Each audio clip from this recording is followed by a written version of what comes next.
দেশের কোটি কোটি মানুষকে চোখের জলে ভাসিয়ে জীবনসঙ্গী শহীদ প্রেসিডেন্ট জিয়াউর রহমানের শিয়রে চিরনিদ্রায় শায়িত হলেন আপসহীন নেত্রী বেগম খালেদা জিয়া। পূর্ণ রাষ্ট্রীয় মর্যাদায় দাফন করা হয় তাঁকে।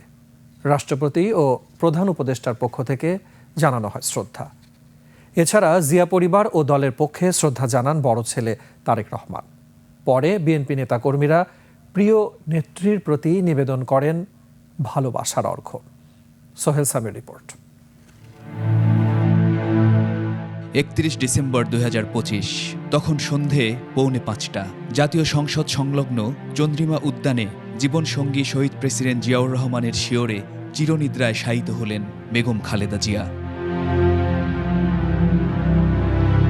মায়ের কবরটি মাটি দিয়ে ঢেকে দিতে থাকেন জ্যেষ্ঠ সন্তান তারেক রহমান। এরপর কবরে মুঠো মুঠো মাটি ছড়িয়ে দেন আত্মীয় স্বজন ও সরকারের উপদেষ্টা ও পদস্থ কর্মকর্তারা।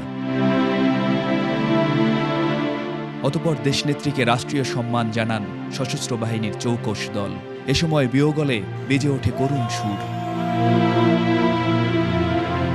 শ্রদ্ধা জানানো হয় রাষ্ট্রপতি ও প্রধান উপদেষ্টার পক্ষ থেকে। মায়ের কবরে ফুল দিয়ে শ্রদ্ধা জানান তারেক রহমান। অতঃপর শ্রদ্ধা জ্ঞাপন করেন 3 বাহিনী প্রধান।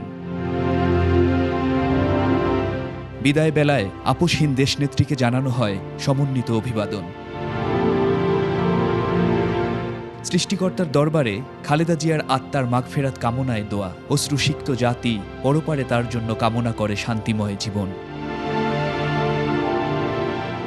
আর ফিরবেন না প্রিয় নেত্রী, আর শোনা যাবে না তার স্বর। তবু গণমানুষের হৃদয়ে বেঁচে থাকবেন খালেদা জিয়া আপসহীন নন্দিত নেত্রী হয়ে।